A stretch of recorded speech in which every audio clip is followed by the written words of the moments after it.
လည်းမရှိပါဘူးမင်းချစ်လည်းနေချာနေသွားချိန်မှာဘယ်လိုငါကလိုက်ရှာမလဲဘယ်လိုငါတားဆီးနိုင်မလဲငါပဲစားချင်မိတာပြည့်ရှိမြငါဘဘုံချလိုက်ပါရောဒါကိုယ်တိုင်ကိုယ်ကမဲ့ငါမခုမှမတတ်နိုင်ခဲ့လို့ပါမင်းငါပေါ်ရစတာရီ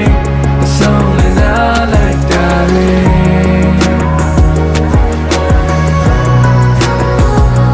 လို့ပါမင်းငါပေါ်ရစတာရီဆုံးလေးစားခဲ့တာရီ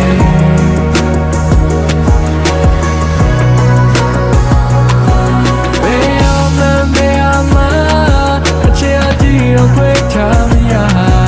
တန်ကြများကိုခိုင်ပါတယ်ရသကအောင်လာတာလို့လေအားလို့အဘလေးရှိနေတယ်